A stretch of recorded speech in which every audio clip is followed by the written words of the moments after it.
The maximum amount of cash donation that a political party can receive will be 2,000 from any one source. सरकार ने budget में एक ऐसा फैसला किया है जिस पर कोई भी राजनीतिक दल अभी टिप्पणी करने के लिए तैयार नहीं दिख रहा है। वित्त मंत्री ने बजट में ऐलान किया है कि कोई भी पार्टी 2,000 रुपए से ज्यादा चंदा कैश में नहीं ले पाएगी और तो और 20 लाख रुपए से ज्यादा की रकम देने वालों के नाम सार्वजनिक करने होंगे। पॉलिटिकल फंडिंग की चर्चा हमारे देश में बहुत होती रही है। राजनीतिक दल हमेशा चर्चा के घेरे में रहे हैं। चुनाव के अंदर डोनेशन एकत्र करने की नई योजना भी वित्त मंत्री जी ने देश की आशा, आकांक्षा और काले धन के खिलाफ की लड़ाई के अनुरूप आज प्रस्तुत की है। हालांकि यह फैसला जितना आसान दिख रहा है उतना आसान नहीं है। पॉलिटिकल फंडिंग पर रिसर्च करने वाले एक गैर सरकारी संगठन ADR की रिपोर्ट के मुताबिक 2004-2005 से 2014-15 के बीच पार्टियों के पास जितना पैसा आया उसमें से 69% अज्ञात स्रोतों से मिला है। इस दौरान राजनीतिक दलों को कुल 11,367 करोड़ रुपए की रकम मिली। इसमें से 1,835 करोड़ रुपए की रकम ऐसी थी जिसका पता ठिकाना मालूम ही नहीं है। इसमें से सबसे चौंकाने वाली बात यह है कि BSP एकमात्र ऐसी पार्टी रही है जिसने 2004-2005 से 2014-15 के बीच 20,000 से ज्यादा का चंदा नहीं मिलने की बात डिक्लेयर की है। अब सवाल यह है कि क्या राजनीतिक पार्टियां स्वच्छ राजनीति के लिए तैयार हैं? नहीं, ठीक है, पॉलिटिकल ट्रांसपेरेंसी बोलने के लिए तो बड़ा अच्छा लगता है, मगर ग्राउंड पर क्या होता है ये अभी समय बताएगा देखने की बात। 20,000 लेते थे, 2,000 लेंगे, लेकिन 20,000 पे भी जो बेईमानी थी वो 2,000 बंद हो जाएगी। एक तरह से बगैर बताए जो रूट्स से पैसा आता है वो रूट्स कैसे बंद होंगे? आज हम बजट अड्डा में कुछ अहम सवाल पूछ रहे हैं। पहला सवाल, क्या 2,000 के लिमिट से रुक जाएगा पार्टियों का भ्रष्टाचार? दूसरा सवाल, क्या चंदे का नियम बदलने से बदलेगी पार्टियों की नीयत? तीसरा सवाल, पार्टियों का काला धन क्यों रहे टैक्स फ्री? चौथा सवाल, RTI के दायरे में क्यों नहीं है पार्टियां? इन्हीं तमाम मुद्दों पर आज बजट अड्डा में हम करेंगे कुछ तीखे सवाल।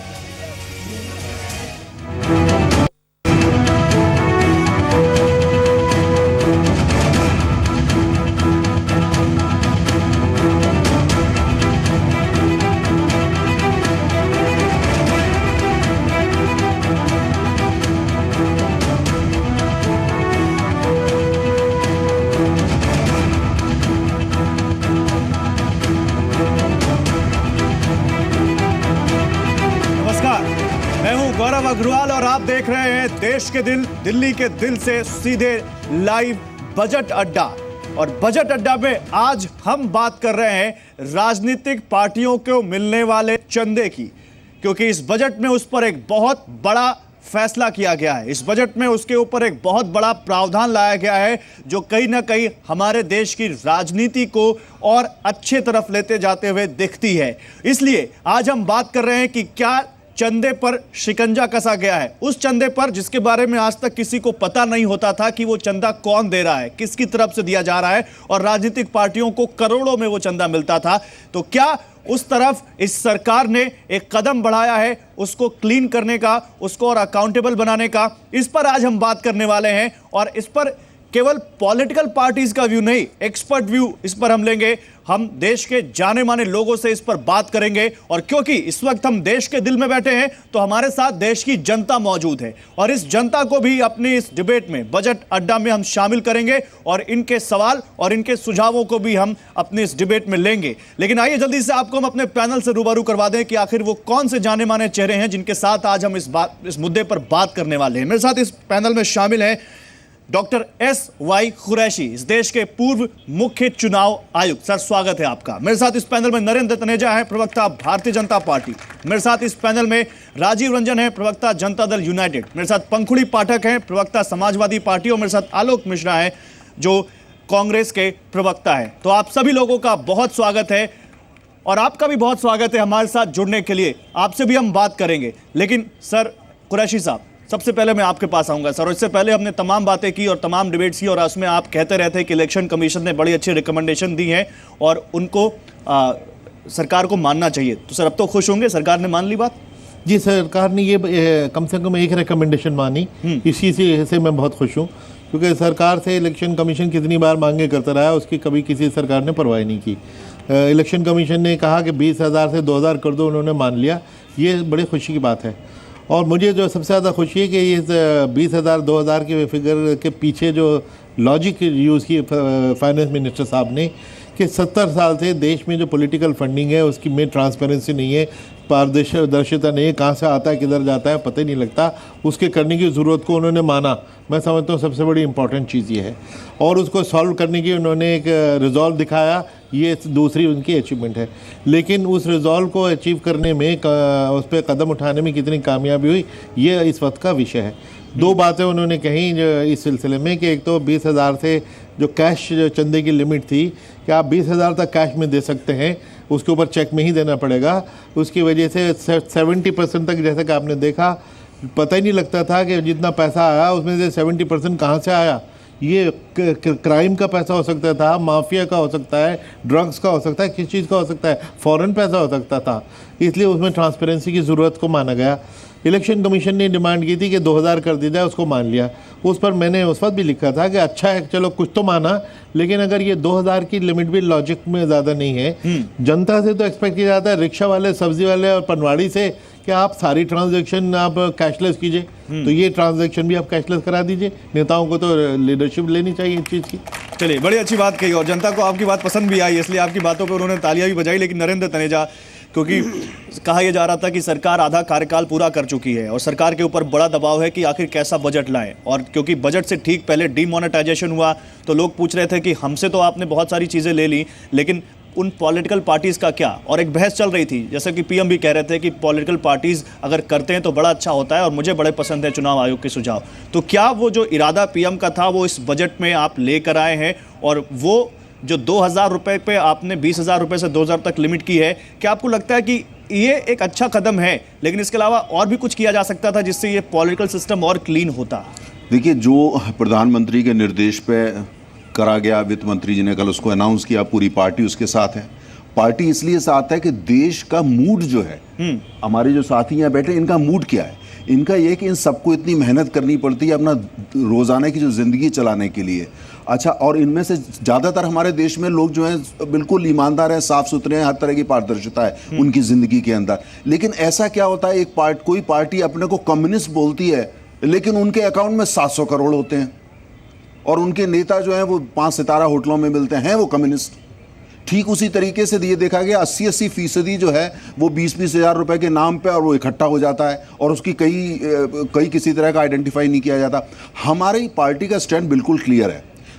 इलेक्शन कमीशन ने कहा, हमने उसको माना, और जैसा इलेक्शन कमीशन इस पे स्पेशलाइज करता है, वो जैसा जैसा कहेंगे। तो आपको लगता है कि आपने पॉलिटिकल सिस्टम की या पॉलिटिकल फंडिंग को क्लीन कर दिया? नहीं, हमारा ये है कि देश की जनता ये चाहती है, देश का मूड ये है। इलेक्शन कमीशन का देश का मूड क्या, ये बात करते हैं सर। गौरव, एक सबसे बड़ी बात है कि सबसे बड़ा हमारा कमिटमेंट है कि जब तक हम इलेक्शन जो पूरी मशीनरी है, इससे एसोसिएटेड सारी चीजें, इसमें ईमानदारी पारदर्शिता नहीं लाएंगे, बाकी जगह जो है गंगोत्री साफ नहीं करेंगे, बाकी जगह सफाई का गंगोत्री साफ हुई है क्या? देश का मूड हम जानना चाहते हैं। आप में से कोई भी कुछ कहना चाहे बताइए, आप तक माइक आएगा, मेरे सहयोगी रामेश साहब तक लाएंगे। क्या पॉलिटिकल सिस्टम को क्लीन किया गया है और ये अच्छा रहा है जो इस कह रहे हैं? हेलो एवरीबॉडी, मैं एक्चुअली ये पूछना चाहता हूँ कि 2,000 रुपये लिमिट कर दी है, बट एक्चुअली सवाल मेरा इलेक्शन कमीशन कुरैशी साहब जी से है कि क्या पहले रिएक्शन सवाल लूंगा मैं। पहले सवाल, क्या ये आपको लगता है कि इससे पॉलिटिकल सिस्टम क्लीन हो जाएगा इस सरकार ने जो इस बजट में होप तो ये है, इंटेंट अच्छा है। चलिए, इंटेंट अच्छा है। दूसरा कोई रिएक्शन लेते हैं, मैं आता हूं आपके पास, जल्दी से माइक दीजिए इधर। 2,000 रुपये का कहा गया है कि हम उसको ले जोर से बोलिए, जोर से बोलिए। 2,000 रुपये तक हम ले सकते हैं कैश में, तो 2,000 रुपये क्यों लें? जो 20,000 ले सकता है 2,000 भी ले सकता है। बड़ी अच्छी बात है। तो 20,000 जैसे करता था वैसे 2,000 भी करेगा। सबसे पहले अपनी पार्टी को कैशलेस बनाइए। एक रिएक्शन इधर से, एक रिएक्शन इधर से। ये बहुत अच्छा डिसीजन है, जिससे कि ब्लैक मनी को कर्व करने में बहुत हेल्प होगी। एटलीस्ट जो 20,000 है वो 90% से रिड्यूस करके 2,000 किया गया है, जो कि बहुत नॉमिनल है। तो ये पॉसिबल नहीं होगा फर्दर ब्लैक मनी। चलिए, एक और लेते हैं, उसके बाद मैं आता हूं अपने पैनल पे। एक रिएक्शन और लेते हैं। ये जो डिसीजन है ये काबिल तारीफ है। इससे ये कुरैशी सर ने बहुत सही कहा कि पहले पता ही नहीं चलता था कि विदेश से पैसा आ रहा है कि ड्रग्स से पैसा आ रहा है या कहाँ से पैसा आ रहा है, तो उसको कर्ब करने में बहुत बड़ा। चलिए, बड़े अच्छी बात है। तो जनता को कमोबेश यहाँ पर पसंद आ रहा है। आलोक जी, डिसीजन अच्छा है और सरकार ने जो इंटेंट दिखाया था कम से कम उसकी तरफ बढ़ी है सरकार। देखिए, मैं समझता हूँ कि काले धन को रोकने के लिए, भ्रष्टाचार को रोकने के लिए कोई भी कदम उठाया जाए उसकी सराहना होनी चाहिए। हम विपक्षी दल होने के नाते भी उसकी सराहना करते हैं। लेकिन दिक्कत यह है कि 2 महीने पहले जब नोटबंदी हो रही थी तो यही अरुण जेटली साहब थे जिन्होंने छूट दी थी तमाम पार्टीज़ को कि आप जितना मर्जी कैश अपना पार्टी के अकाउंट में जमा कर दीजिए। तब देश का मूड नहीं पता था, और देश का मूड तो उत्तर प्रदेश का चुनाव बताएगा कि देश का मूड कहाँ है। आप केवल सुर्खियों में बने रहने के लिए कदम उठाएं, वो ठीक नहीं है। मुझे केवल ये बता दीजिए, जिस समय 20,000 रुपये कांग्रेस ने एक लिमिट बनाई थी, उस समय 3 प्रवक्ताओं के मुझे बीजेपी के बयान याद हैं। जितना मन भर के विरोध कर सकते थे विरोध किया था। उस समय तो 20,000 की लिमिट भी गलत थी। आज 2,000 पे आप अपनी पीठ थपथपाना चाहते हैं कि ये 20 नहीं 50 होनी चाहिए, ये 1 लाख होनी चाहिए। बीजेपी के अकाउंट में पिछले 1 साल में 666 करोड़ के करीब पैसा ऐसा आया है जो 20,000 से कम आया है। जब वो ले रहे थे तब प्रधानमंत्री जी को अपनी बटुआ योजना याद नहीं आई कि मोबाइल में बटुआ और बटुए में मोबाइल, मेरे तो समझ भी नहीं आया क्या था वो। लेकिन फिर भी कांग्रेस पार्टी जो भी कदम भ्रष्टाचार को ठीक करने के लिए, इलेक्टोरल रिफॉर्म्स के लिए उठाया जाएगा, कांग्रेस पार्टी उसका साथ देगी। कांग्रेस खुश है इससे? देखिए, मैं जब कह रहा हूं साथ देंगे, हम पूरी तरह से साथ हैं, तो उसमें कहीं प्रॉब्लम नहीं। अच्छी बात है सर, आज आपके साथ है कांग्रेस। गौरव देखिए, देश का मूड तो उत्तर प्रदेश की जनता बताएगी नोटबंदी के बाद। पंजाब नहीं बताएगी सर? पंजाब भी बताएगी। पंजाब में तो इनका हो सकता है दहाई का आंकड़ा ना जाए। चलिए ठीक है, उस पे हम आएंगे, इलेक्शंस पे आएंगे। लेकिन इलेक्शन आते हैं जाते हैं। हमारा कमिटमेंट यह है कि जब तक गंगोत्री को साफ नहीं करेंगे, जहां से सारी बेईमानियां शुरू होती हैं, हमारा कमिटमेंट देश को लेकर के है। इलेक्शन हम हारेंगे भी जीतेंगे भी, हम इलेक्शन के लिए हमने नहीं किया है। नहीं तो एक बात क्लियर कीजिए, बता दीजिए। आज से पहले 4 बजट आए अरुण जेटली जी ने प्रस्तुत किए, 4 बजट में क्यों नहीं किया? नहीं करते हम, हमारा कमिटमेंट है। हम अरे भाई, कमिटमेंट तो आपका देख लिया हमने। शाम को मैं इकोनॉमिक अर्थव्यवस्था की हालत आपने जिस तरह से आईसीयू में पहुंचाई है, पूरा कमिटमेंट देख लिया है। कोई कितना 3 करोड़ लोगों को बेरोजगार कर दिया और ये कमिटमेंट की बात करते हैं। गंगोत्री को साफ करेंगे। गंगोत्री हिंदी का लिखना नहीं आता। गंगोत्री कैसे लिखा जाता है? बेईमानी का 1 पैसा इलेक्शन प्रोसेस में नहीं। 50,000 करोड़ का चुनाव लड़ा 2014 का, अखबारों को भी लाल और हरा कर दिया लोगों ने। 2 पैसे पे आ जाओ, हम 2 पैसे पे आ जाएंगे। चलिए ठीक है, ओके। तो ये 2 पैसे पे आने को तैयार है, लेकिन राजनीतिक दल तैयार है। देखिए, मेरा ये मानना है ये इलेक्शन कमीशन के रिकमेंडेशंस को बहुत ही आधे अधूरे तरीके से लाया गया है। हाँ। अगर 20,000 रुपए को लेकर के अभी एक रिएक्शन मैंने देखा, 20,000 रुपए के जरिए जो पैसा आ रहा था वो 2,000 रुपए के जरिए भी आएगा। इसलिए अगर आप कैशलेस इकोनॉमी की बात करते हैं तो इसकी शुरुआत पॉलिटिकल पार्टी से आपको करनी चाहिए। और ट्रांसपेरेंसी को लेकर के हमारी पार्टी के चेयरमैन ने कहा, बिहार के चीफ मिनिस्टर नीतीश कुमार जी ने कहा कि 1 रुपए का भी अगर चंदा है, उस चंदा का ब्यौरा आपको उपलब्ध कराना चाहिए। वो जानकारी सार्वजनिक करनी चाहिए। Something is better than nothing. कुछ नहीं हो रहा है, ये ऐसी इससे नहीं होगा। अच्छा। आपके पास आपने 3 वर्ष गुजार दिए और अब आपके पास जो वक्त है, अगर आप कोई काम करना चाहते हैं, मैं तो ये मानता हूँ कि अगर आपने निर्धारित की है लोकसभा चुनाव लड़ने के लिए या विधानसभा चुनाव लड़ने के लिए एक निश्चित राशि तय की है, उस राशि से ज़्यादा पैसे खर्च करके कोई चुनाव लड़ता है तो जो अदालती कार्यवाहियां हैं, जिस तरीके से 5 वर्ष चुनाव बीतने के बाद अगले चुनाव आने तक वो कार्यवाही पूरी नहीं होती। आप स्पेशल कोर्ट क्यों नहीं कॉन्स्टिट्यूट करते हैं जो इन चुनावों को 90 दिन के अंदर इन पर फैसला ले सके और गलतियां जो करते हैं उनका। लालू यादव सहमत होंगे क्या? नहीं, मैं अपनी बात कह रहा हूँ। लालू जी सहमत होंगे? ये ताली बजवाने पे अरबों खा गए तनेजा साहब। आप उनसे पहले मैं अगर बोल रहा हूँ तो जनता दल यूनाइटेड के स्पोक्सपर्सन की कैपेसिटी में बोल रहा हूं। आप अपनी बात आपने किया, इंटरप्टेड, आपको मैंने सुना। अब मुझे धैर्य से सुन लीजिए। नहीं सुन रहे हैं। देश का मूड देश का मूड आप जिस तरीके से थोपना चाहते हैं जनता पर, उस तरीके से मूड नहीं। वो सही है, 5 राज्यों के चुनाव में आपको देश के मूड का पता। चले ठीक है, 5 राज्यों के चुनाव की बात हो रही है। ईमानदारी से करना चाहते हैं। आप लोगों का मूड नहीं, आप ईमानदारी नहीं चाहते। 10 सेकंड आपसे लेना चाहता हूं। 10 सेकंड ठीक है, पूरी कीजिए। मेरा बस ये मानना है कि अगर आप चुनाव सुधारों को लेकर के गंभीर हैं तो इसके रोड मैप को डिस्कस करने के लिए देश में एक राष्ट्रीय बहस की जरूरत है। सर लेकिन आप एक इसकी जिम्मेदारी क्यों एक पार्टी पर कैसे डाल सकते हैं? एडीआर की रिपोर्ट कहती है कि हमाम में सब नंगे, सारी पार्टियों को ऐसे मिल रही, किसी को कम किसी को ज्यादा और किसी को पूरी चुनाव एक हो रहे। पंखुड़ी, मैं आ रहा हूं सर, मैं आ रहा हूं पंखुड़ी, क्योंकि आप उस पार्टी से बिलोंग करती हैं जो देश के सबसे बड़े प्रदेश में इस वक्त सरकार चला रहे हैं और इलेक्शंस में भी हैं, तो क्या आपको लगता है कि ये फैसला जो लिया गया है, चुनावों के दौरान लिया गया है, ये अच्छा कदम है या आपको लगता है कि नहीं केवल एक स्टंट है? गौरव जी, अगर सही तरह से ये कदम लिया गया होता तो ये बहुत अच्छा था। आपने जनता के मूड की बात कही, तो आज की जनता यही चाहती है कि भ्रष्टाचार पूरी तरह से हटे, और भ्रष्टाचार एक बहुत बड़ी समस्या है। भ्रष्टाचार का जो पैसा है अगर वो बाहर नहीं जाता है देश के, तो वो ज़्यादातर पॉलिटिकल फंडिंग में लगता है। ये जो 20,000 और 2,000 वाला ये जो कदम है, जो 20,000 रुपये पहले दे रहा था वो 10 अलग अलग रिसीट लेके वापस से दे सकता है, 2,000 की रिसीट लेकर। तो इससे प्रैक्टिकली कोई हमें लगता नहीं है असर होगा। और मैं उस एज ग्रुप को बिलोंग करती हूँ जिसने काफ़ी हद तक भाजपा को वोट दिया, मोदी जी को वोट दिया और सोचा था कि एक बहुत बड़ा बदलाव आएगा।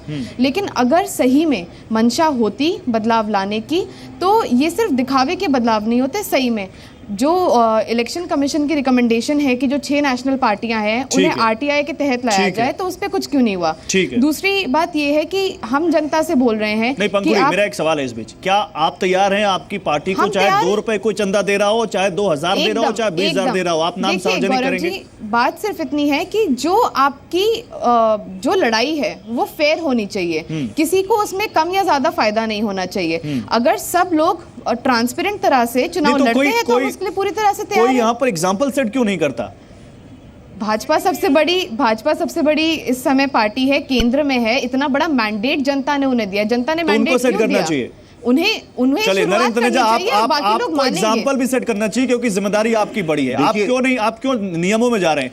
आप सेल्फ रेगुलेट कर सकते हैं। आप देखिए, जो बात हमसे कही जा रही है, लोगों की उम्मीद हो रही है, हम हर बात जो जनता आदेश दे रही है हम वो कर रहे हैं, जो जनता का आदेश होगा हम वो करेंगे। लेकिन सवाल इस बात का होता है, जहां तक एग्जाम्पल्स की बात हुई थी, हमारे कह रहे जो हम कर रहे हैं कम से कम उसमें आप साथ तो दीजिए। ये तो एक दफे बोल दीजिए बहुत अच्छा किया, वो भी नहीं निकल रहे शब्द।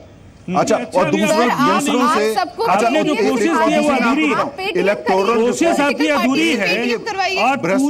आप मुकम्मल एक पैकेज लेकर के क्यों नहीं आते? ऐसी घोषणाओं के साथ क्यों नहीं आते जिससे सिस्टम को बदला जा सके? चुनाव पद्धति से काला पैसा निकालने की नरेंद्र मोदी जी की सरकार, आप कह रहे हैं कि इलेक्शन में जो काला धन खपता है, आप कह रहे हैं दुरुपयोग का आरोप आपकी पार्टी पर लगा है। नहीं, इलेक्शन आप ये देखिए, कहते हैं, मुझे पता नहीं है, कहते हैं 50 के दशक में ईमानदारी हुआ करती थी इलेक्शन में, लेकिन मैंने तो जब से हो संभाला मैं देखता हूं इलेक्शन के अंदर बेईमानी दिखती है। सर तो सबसे बड़ा आरोप तो 2014 पे लग गया जब कहा गया कि बीजेपी ने इतना सारा पैसा खर्च किया जिसका कोई सबसे ज्यादा संसाधनों का दुरुपयोग आपकी पार्टी ने किया है। हमारा एक नया पैसा जो है ऑडिटेड है, और जितनी अब बात हो रही है कि भाई आप डिजिटलाइजेशन करें, एक तरीके से राजनीति में जो पैसा आता है हम ही तो उसकी पहलवान। आलोक शर्मा, ऐसा लगता है खरीदी उनका तो पहले आप खुलासा करिए। आलोक शर्मा, ऐसा लगता है कि जो भी जिससे भी जिस पार्टी से बात करो उनका कहना है कि हम अच्छे बाकी सब खराब है। क्या ऐसे चलेगा सर देश का पॉलिटिकल सिस्टम? नहीं, मैं समझता हूं एग्जाम्पल सेट करने की बात आई थी। सूचना का अधिकार कानून आया, हमारे रहते हुए आया, और सूचना के अधिकार के कानून की वजह से तमाम तरह की चीजें निकल कर आई, जिसकी वजह से राजनीतिक के दायरे में आ जाइए आप। अरे सर, राजनीतिक जिसकी वजह से नुकसान भी आया। मैं तो पूछना चाह रहा हूं, एक एग्जाम्पल आप सेट कर दीजिए कि आप आरटीआई के दायरे में आ जाइए। मैं गारंटी देता हूं कि कांग्रेस भी आ जाएगी। आप आइए तो सही, लेकिन आप नहीं आएंगे। कारण है उसका कि आपके हाथी के दांत दिखाने के और खाने के और होते हैं। बीजेपी बात तो करती है देशभक्ति की, लेकिन अगर आप इनसे पूछ लीजिए कि 2015 में तो 32 जवान मरे, शहीद हुए वहां पर बॉर्डर पर, 2016 में 87 क्यों हो गए? अगर सवाल पूछ लिया तो आप देशद्रोही हो जाएंगे। मैं इनसे पूछना चाहता हूं कि भाई रेलवे के पिछली बार तो 32 एक्सीडेंट हुए, इस बार 62 हो गए। अगर सवाल पूछ लिया तो आप देशद्रोही हो जाएंगे। देखिए, आप मौत पर राजनीति मत कीजिए। आप आए थे तो मर जवान मर किसान ये नारा देकर आए थे। आज आप इनसे सवाल पूछ लीजिए तो ये क्या है? अरे आपने सवाल पूछ लिया, बॉर्डर पे सवाल पूछ लिया आपने, ये तो बड़ा दुखद है। मैं केवल ये कहना चाहता हूं, ठीक है, क्या आप कहते हैं हम तो जनता की बात सुन रहे? अरे आरबीआई का कचूंबर निकाल दिया, 10 में से 2 डायरेक्टर एक बंद कमरे में बैठा के नोटबंदी लागू कर दी आप लोगों ने। तमाम गरीब लोगों को मार दिया, 3 करोड़ लोगों को बेरोजगार कर दिया, ट्रेनें भर भर के शहर से यूपी और बिहार चल गई बेरोजगारी से, 60% मनरेगा में बढ़ गया। तो जनता से पूछ के किया था, मैं आपके पास आ रहा हूं। नोटबंदी में जितना बड़ा घोटाला हिंदुस्तान में हुआ है, आप बताइए, कहीं 10 करोड़ पकड़े गए, कहीं 20 करोड़ पकड़े गए, कहीं काले नोट पकड़े गए। आज आप डिस्कशन नोटबंदी पे कर रहे हैं, देश को बता रहे हैं, असली मुद्दे पे नहीं आएंगे। असली मुद्दे पे आएंगे तो 12 लाख करोड़ तक नहीं बता रहा कितना काला पकड़ा, कितना उस पे बहस करेंगे। 12 लाख करोड़ जो खाया इन लोगों ने 10 साल में, उस पर बहस करेंगे। ये नोट, ये असली मुद्दा के इलेक्शन के अंदर 12 लाख करोड़ इलेक्शन लड़ते थे, ठीक है, उस पर बहस कर लेते हैं ना। 12 लाख करोड़ आपका जो ये लोग खा गए, उससे इलेक्शन इन्होंने करा, उस पर बहस करेंगे, फिर बहस उस पर करते हैं ना। ओके, मैं आ रहा हूं। या तो मुद्दे पर है, या 12 लाख करोड़ रुपए उन्होंने खाया, उस पर लोगों को तो जेल में भेज बहस किस पे करनी है? मोदी साहब का भाषण याद होगा, प्रधानमंत्री की मिमिक्री कर रहे हैं। हमने कभी डॉक्टर मनमोहन सिंह की मिमिक्री करी? हमने कभी डॉक्टर मनमोहन सिंह की नकल उड़ाई? ये नरेंद्र मोदी जी की नकल उड़ा रहे हैं, मिमिक्री कर रहे हैं, प्रधानमंत्री की मिमिक्री कर रहे हैं। ये पार्टी यहाँ प्रधानमंत्री कनाट प्लेस में बैठ के मिमिक्री कर रहे हैं। हमने कभी डॉक्टर मनमोहन सिंह की मिमिक्री करी? किसान का मिनिमम सुपर प्राइस शब्द नहीं आया, प्रधानमंत्री का किसान की आत्महत्या की दर बढ़ गई। भाषण सर, क्या हम ऐसे आपस में बात करेंगे या मुद्दे पर बात करेंगे? पार्टी में सर, हम आपस में बात करेंगे या मुद्दे पर बात करेंगे? आप एक मिनट रुकिए।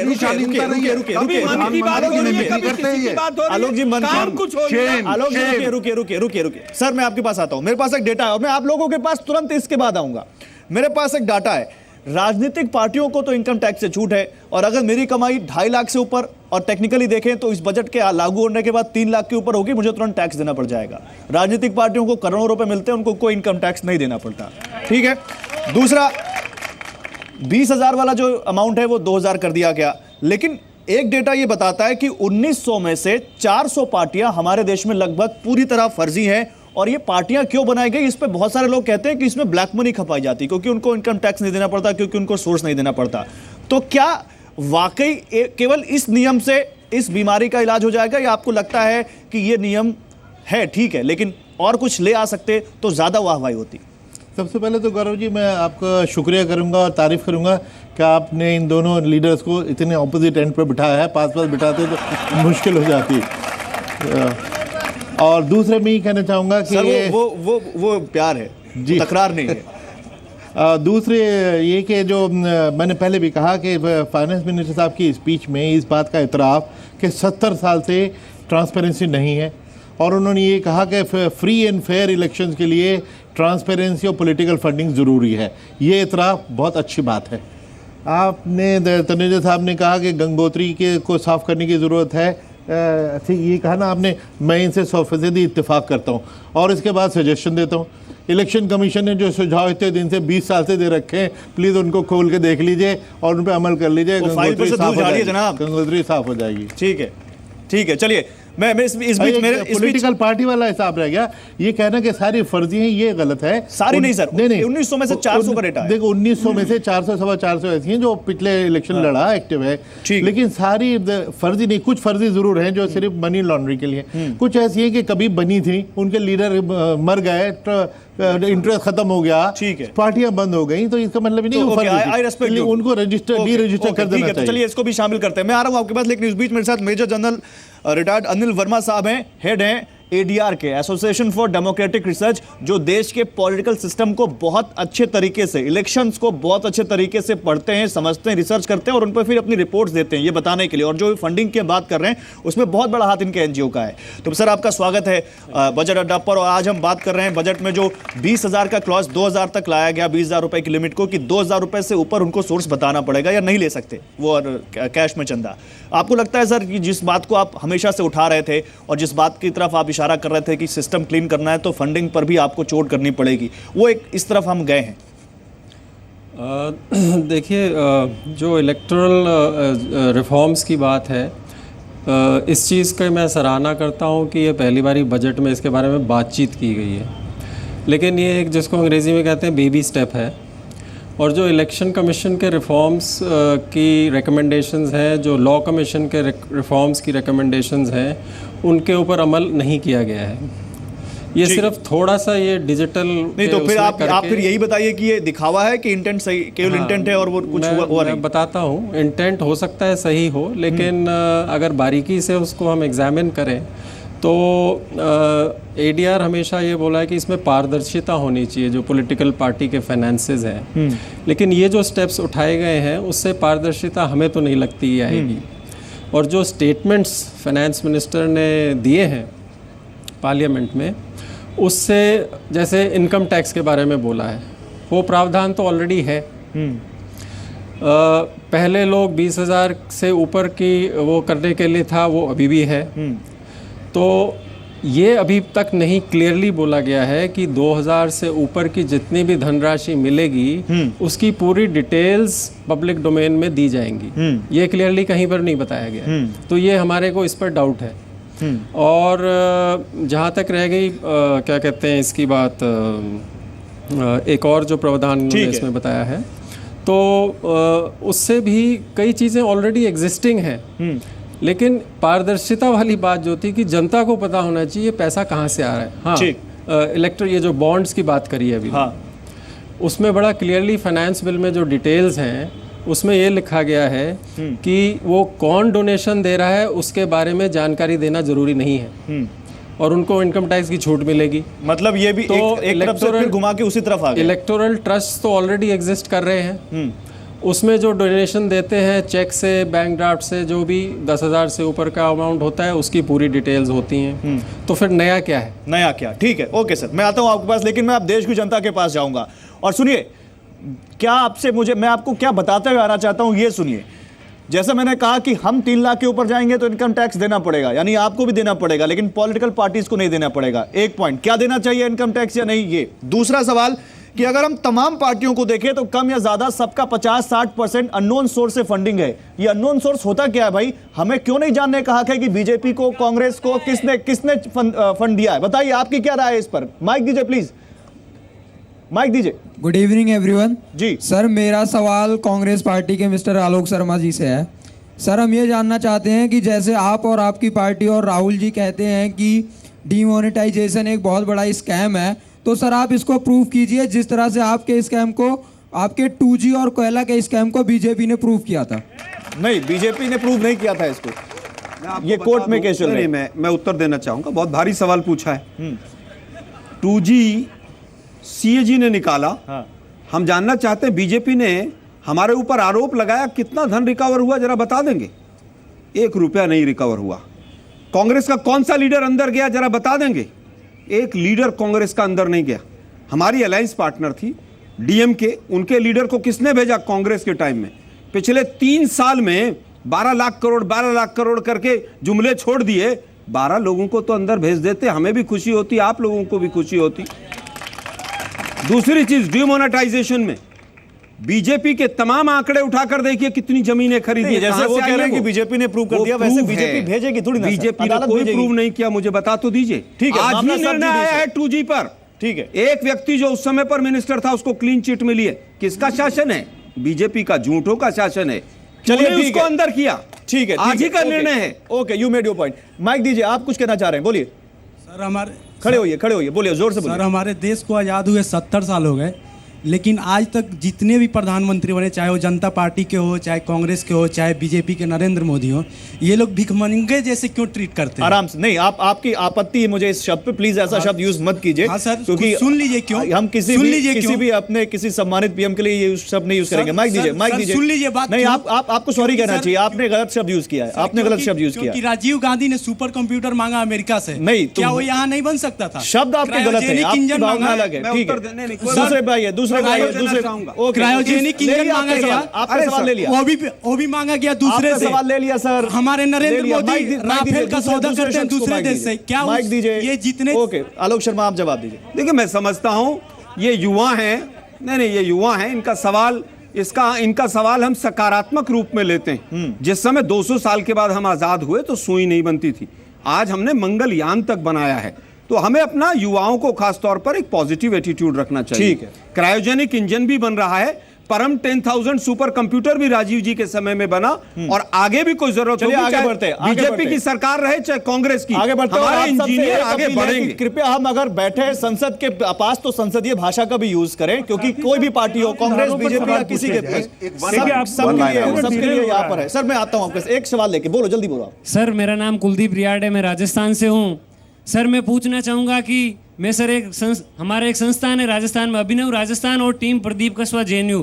तो सर मैं पूछना चाहूँगा कि अगर मैं सभी राजनीतिक देश की सभी राजनीतिक पार्टियों से सवाल करना चाहूँगा, आपकी देश की जनता आपको वोट देती है, उससे बड़ा चंदा क्या होगा? फिर आप चंदा क्यों मांगते हो? और चंदा मांगते हो तो आपके लिए फॉरेन से चंदा आता, आम आदमी, जैसे आम आदमी पार्टी के लिए चंदा आया, तो सर आप उनका स्पष्टीकरण क्यों नहीं देते? प्रत्येक ये देश की जनता जवाब मांग रही है। चलिए ठीक है, आपका सवाल हो गया। एक सवाल और लेते हैं, फिर मैं तनेजा जी आता हूं आपके पास।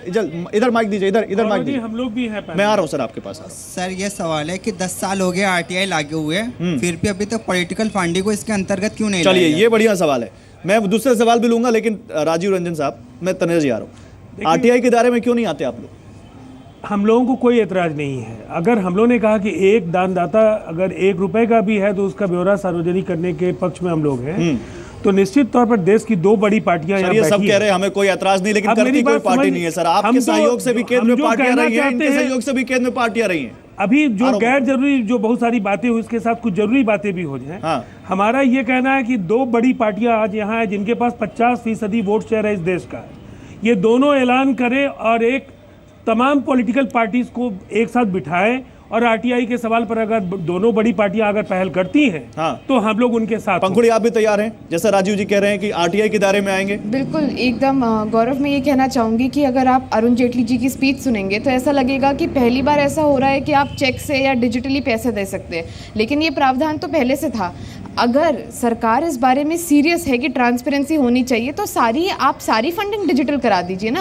अज्ञात सोर्स रहे ही क्यों? आप ही की पार्टी फिर कहेगी कि यूपी में किसान के पास ना क्रेडिट कार्ड है, ना डेबिट कार्ड है, ना चेक है, वो कैसे पैसा दे? देखिए आपकी दूसरी पार्टियां कहेगी कि चंदा कैसे दे, हमारे किसान से कैसे दे? जब हम 2,500 पंचायतों में आज बैंक की शाखाएं नहीं है, तो आप ये डिजिटल क्रांति की बात करते कैसे हैं? चलिए ये अच्छा सवाल है, इसके बाद सवाल देखिए और भी तरीके हैं। अगर सरकार इसके बारे में सीरियस होगी तो मुझे लगता है कि हम अगर कोई 2,000 में या कैश में दे रहा है तो हम उसका भी हम क्यों नहीं रख सकते?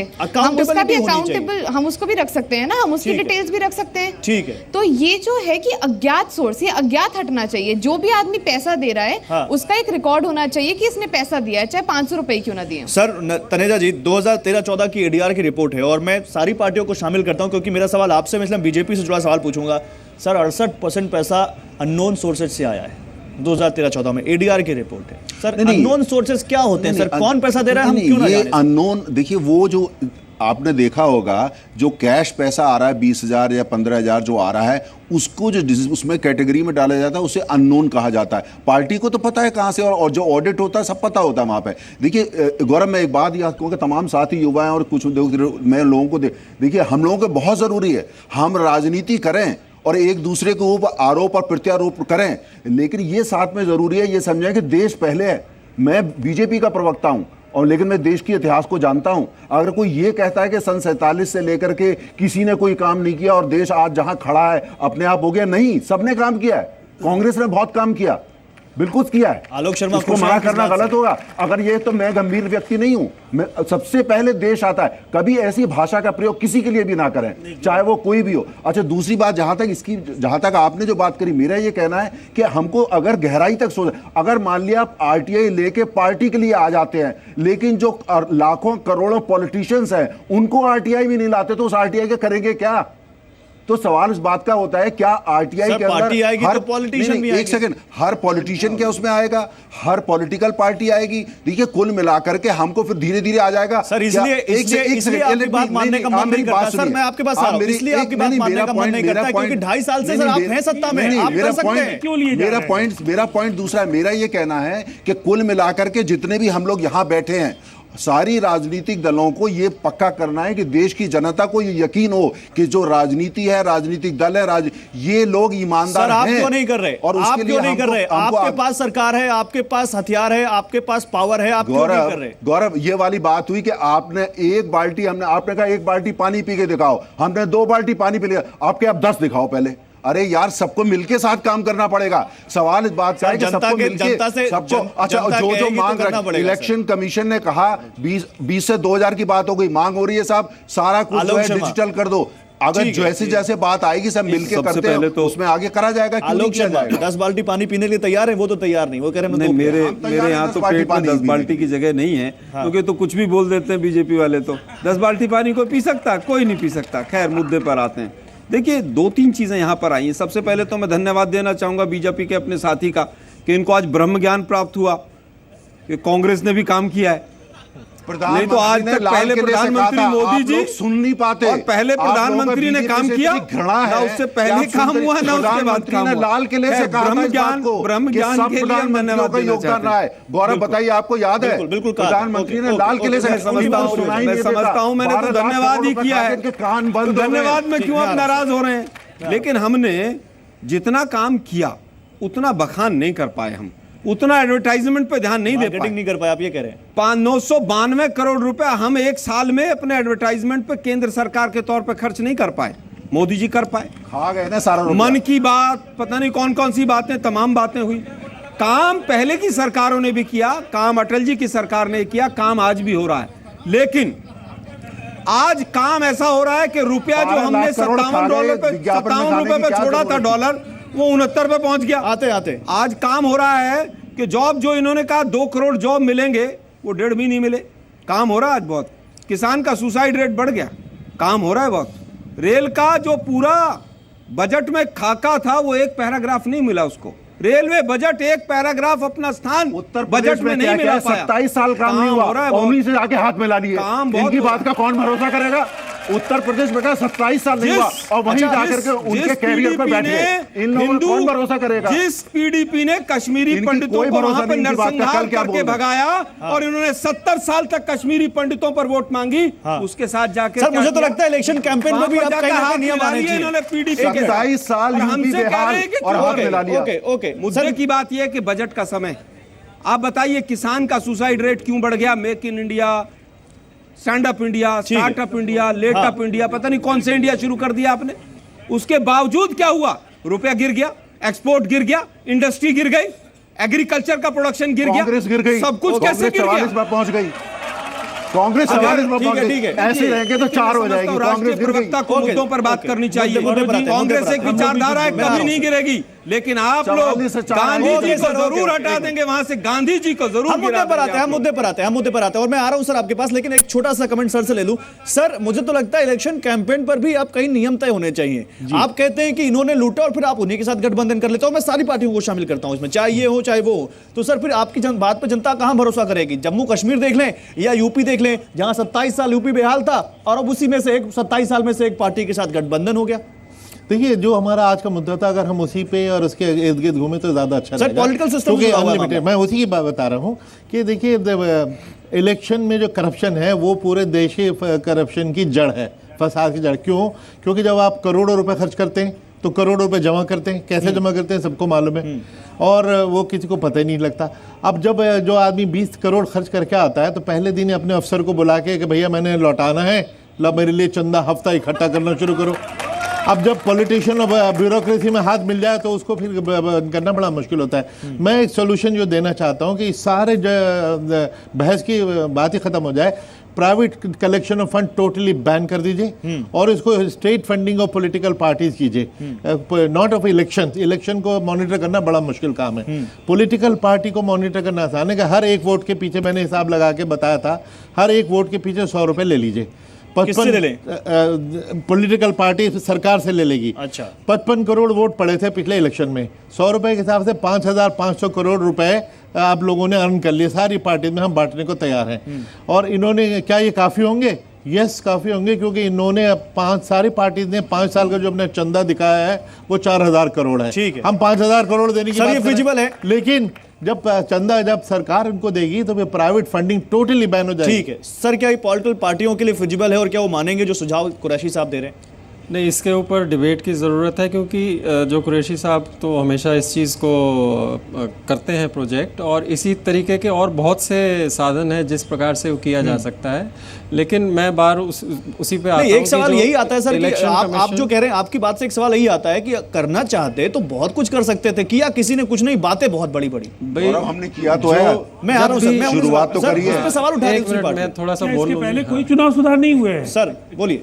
ये 20,000 को 2,000 रुपए करने के पहले चुनाव सुधार नहीं हुए। उसी पे बता रहे हैं। का दौर मैं आ रहा हूं सर, उस दौर में कोई चुनावी सुधार हुए थे। ज़्यादातर जो भी सुधार हुए हैं वो सुप्रीम कोर्ट की जजमेंट्स के द्वारा हुए हैं, हाँ, ना कि पॉलिटिकल पार्टीज के उससे। पॉलिटिकल पार्टीज हमेशा इकट्ठी होकर अपोज करती हैं इलेक्टोरल। अभी आरटीआई का आप किस्सा देख लीजिए। एडीआर को 2013 जून में सीआईसी के फुल बेंच ने जब ये दिया कि 6 नेशनल पार्टीज आरटीआई के अंडर आएंगी, इन्होंने उसको बिल्कुल परवाही नहीं करी, देखा भी नहीं उस डिसीजन की तरफ, इतनी एरोगेंस दिखाई, और उसी की वजह से अभी सुप्रीम कोर्ट में ये केस चल रहा है। तो अगर ये पारदर्शिता के हक में है तो फिर खुद ही क्यों नहीं वो इन ऐसी चीजों में बोलते हैं हमें कंसेंसस बनाना पड़ेगा। ठीक है, कोई तो भी सुधार की बात होती है तो कंसेंसस बनाना पड़ेगा। कंसेंसस बनाने की कोशिश होती है, या ये कंसेंसस यानी आम सहमति एक बहाना है और इस बहाने के पीछे सारी पार्टियां छुपती हैं?